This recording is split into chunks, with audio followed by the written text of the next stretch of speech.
Good morning class 8। चलिए बच्चे, आज पार्ट 8 के प्रश्न उत्तर चर्चा को आगे बढ़ाते हैं। हमारा प्रश्न नंबर 5 है, देव यज्ञ पर्यावरण से किस प्रकार संबंधित है। निश्चित रूप से यह कहा जा सकता है कि देव यज्ञ के करने से पर्यावरण पर सकारात्मक प्रभाव पड़ता है। वेद मंत्रों के उच्चारण, अग्नि और आहुतियों का प्रभाव पर्यावरण पर पड़ता है।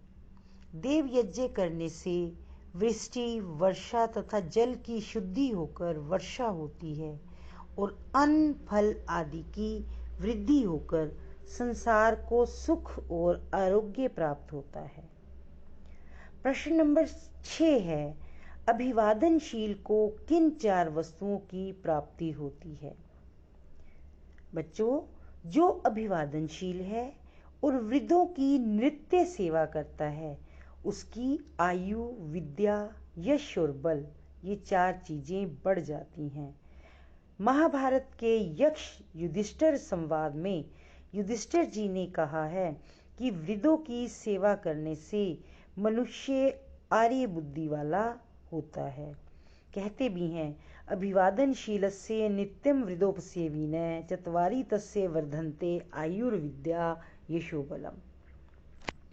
अगला प्रश्न है, पितृयज्ञ किस प्रकार किया जाता है। तीसरा महायज्ञ पितृयज्ञ है। यह भी नित्य कर्म है। इसका अर्थ है माता पिता, सास ससुर, साधु महात्मा, गुरुजनों एवं वृद्धजनों की सेवा करना। इस सेवा से हमें उनका आशीर्वाद मिलता है और आशीर्वाद से सुख एवं उन्नति की प्राप्ति होती है। मनुस्मृति में भी लिखा गया है, अभिवादनशीलस्य नित्यं वृद्धोपसेविनः चत्वारि तस्य वर्धन्ते आयुर्विद्या यशोबलम्।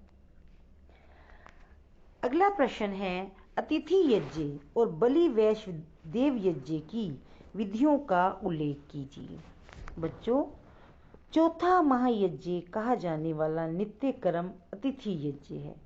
इसका तात्पर्य है कि कोई भी व्यक्ति या अन्य साधु संत, महात्मा, विद्वान बिना बुलाए, बिना सूचना दिए घर में आ जाए तो उस समय उसका स्वागत और सत्कार करना चाहिए। उसे खाने पीने को देना चाहिए। यह अतिथि यज्ञ कहलाता है। यह यज्ञ हमारी संस्कृति का उज्ज्वलतम चिन्ह है और आज भी देश के कई भागों में अतिथि यज्ञ की भावना विद्यमान है।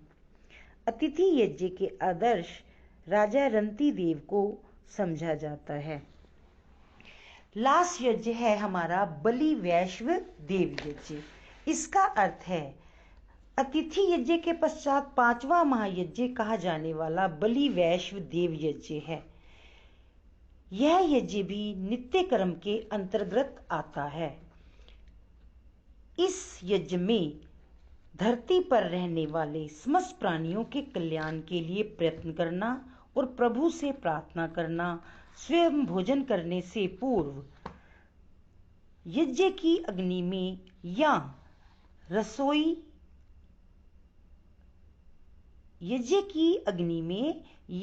रसोई के चूल्हे पर नमकीन वस्तुओं को छोड़कर मीठा मिले हुए अन्न को उन सब प्राणियों के लिए आहुतियां देना जो इस विशाल संसार में रहते हैं। चींटियों को आटा देना, चिड़ियों को चुग्गा, पानी आदि देकर सुखी बनाने का प्रयत्न भी इसी यज्ञ के अंतर्गत आता है। ये 5 ऐसे कर्म हैं जो प्रतिदिन करने आवश्यक हैं।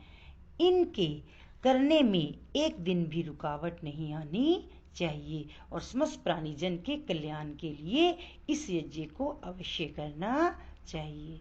चलिए बच्चों, इन सभी प्रश्नों के उत्तर आप उत्तर पुस्तिका में लिखें और याद करें। Thank you.